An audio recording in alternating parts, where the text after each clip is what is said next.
जवान है बंगाल के हुगली डिस्ट्रिक्ट से, वो वापस आए हैं पाकिस्तान की कस्टडी से।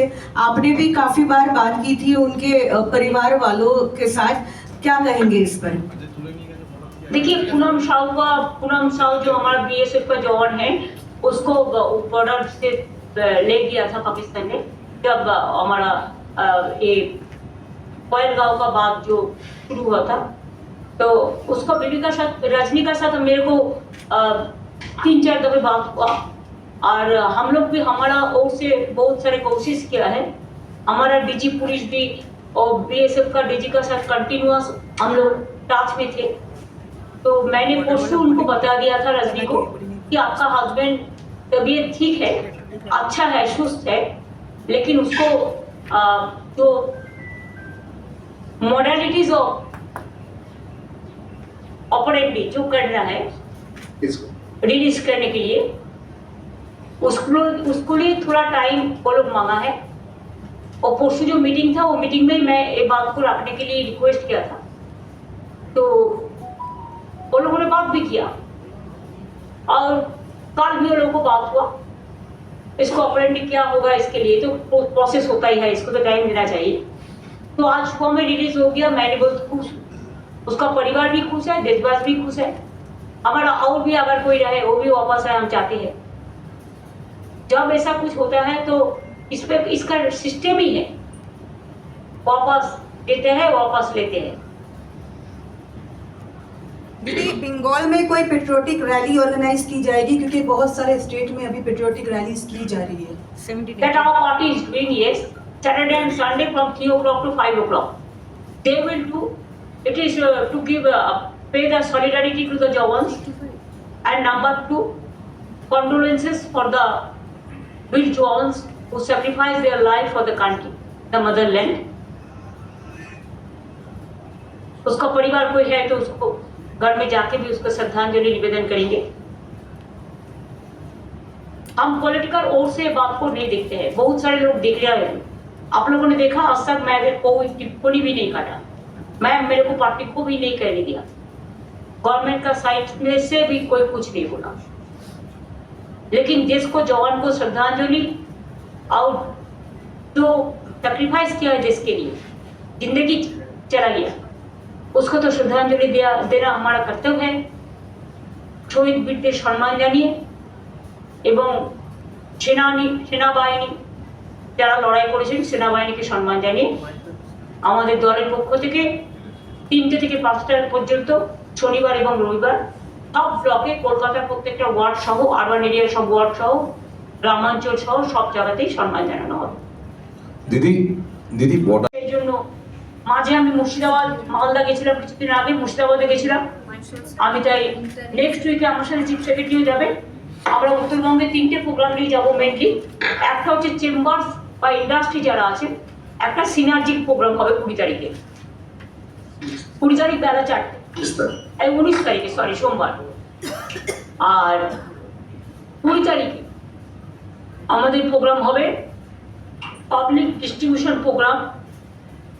বানারহাটে হলে সবচেয়ে ভালো হতো, আলিপুরদুয়ার আর জলপাইগুড়ির মাঝখানে হতো, কিন্তু যেহেতু এখন বর্ষার দিন, এখন আপনি হেলিকপ্টার ইউজ করতেও পারবেন না, কারণ যে কোনো সময় ঝড়, জল, টর্নেডোগুলো হয় এই পরিস্থিতিতে। তাই আমরা আগে অনেকবার আমরা ওইসব জায়গায় প্রোগ্রাম করেছি, কিন্তু আমরা ওন্দলাবাড়িতে কখনো করিনি। তাই বানারহাট থেকে ওন্দলাবাড়িটা খুব কাছে হবে আলিপুরদুয়ার জেলা থেকে, এবং ওন্দলাবাড়ি তো জলপাইগুড়ি জেলার মধ্যেই পড়ছে। পাবলিক ডিস্ট্রিবিউশন একটা প্রোগ্রাম করবো 20 তারিখে। আর 21 তারিখে আমরা একটা নর্থ বেঙ্গলের উত্তরকন্যায় আমরা একটা, বিশেষ করে উত্তরবঙ্গের 6টা জেলা নিয়ে, 6টা কেন, এখন তো হচ্ছে তোমার দার্জিলিং কালিম্পংকে নিয়ে 8টা হয়ে যাবে, তাই তো? দার্জিলিং আলাদা জেলা হয়ে গেছে, কালিম্পং আলাদা জেলা হয়ে গেছে। তাহলে কুচবিহার, জলপাইগুড়ি, আলিপুরদুয়ার, দার্জিলিং কালিম্পং এর পক্ষে থেকে জিটিএ থাকবে, জিটিএ চেয়ারম্যান এবং সেক্রেটারি থাকবে। আর উত্তর দিনাজপুর, দক্ষিণ দিনাজপুর এবং মালদা আমরা ভার্চুয়ালি করব, কারণ এই সময়টা সবার এলাকা ছেড়ে আসাটা ঠিক নয়। শিলিগুড়ি থেকে কুচবিহার বা আলিপুরদুয়ার বা জলপাইগুড়ি 2-2.5 ঘন্টার মধ্যে পৌঁছে যাওয়া যাবে। উত্তরকন্যা তো জলপাইগুড়ির মধ্যেই, শিলিগুড়িও কাছে। আর শুধু আলিপুরদুয়ারটা, কুচবিহারটাও এখন 2 ঘন্টার মধ্যে পৌঁছে যাওয়া যায়, কারণ হাসিমারার ওখান দিয়ে রাস্তা আছে, আলিপুরদুয়ারের ওখান দিয়ে রাস্তা আছে, কাছাকাছি হয়ে যায়। এখন রাস্তা ভালো করে দেওয়া হয়েছে। আলিপুরদুয়ার তো ন্যাচারালি ওখান থেকে খুব একটা বেশি দূর পড়ে না, কাজে ওখানকার যারা রিপ্রেজেন্টেটিভ তাদের জানানো হবে। এটা অ্যাডমিনিস্ট্রেটিভ রিভিউ মিটিং মাঝে মাঝে আমরা করি, তাই এটা হবে।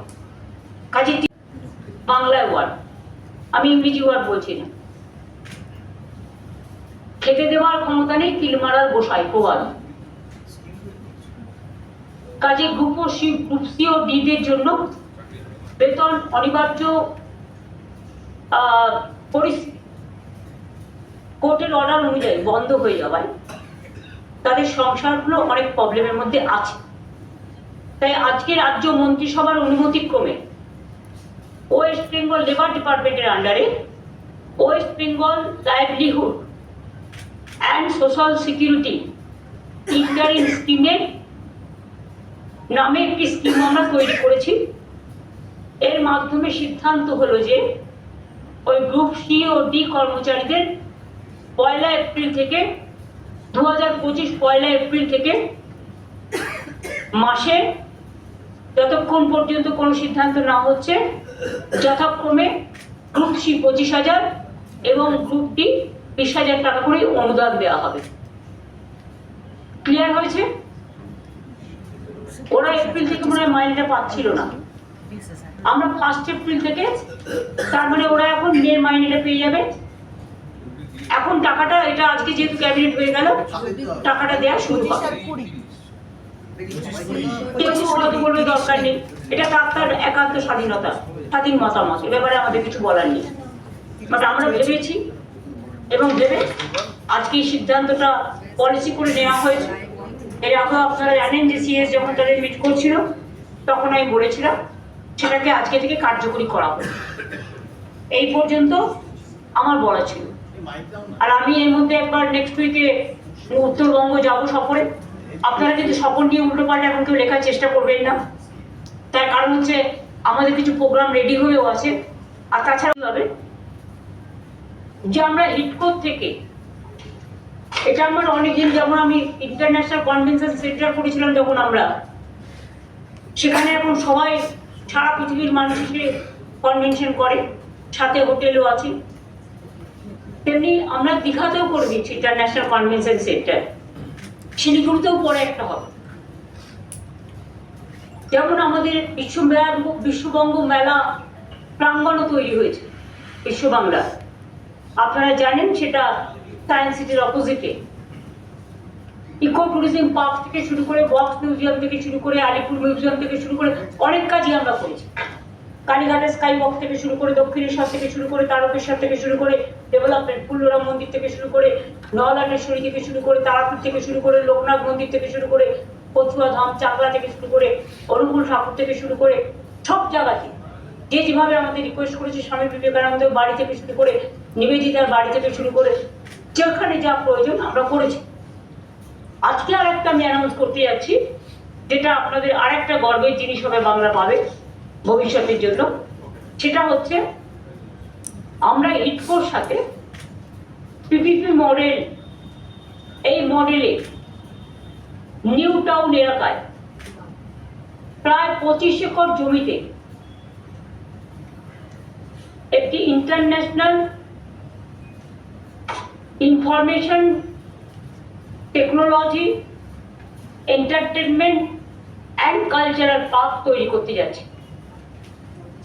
কারণ মনে রাখবেন, ওয়ার্ল্ড টুরে যারা বিভিন্ন ইনোভেশন বলুন, এন্টারটেনমেন্ট বলুন, ক্রিয়েটিভিটি বলুন, কালচারাল প্রোগ্রাম বলুন, নানা রকম প্রোগ্রাম করেন, এবং লেজার এবং এন্টারটেনমেন্ট ইন্ডাস্ট্রিও খুব বড় industry. Concert economy is a innovative idea nowadays. সমস্ত এক্সিবিশন ইনফ্রাস্ট্রাকচার সবই করা হয়েছে এখানে।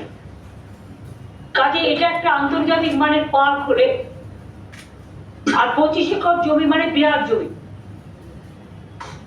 এটার আমরা নাম দিচ্ছি,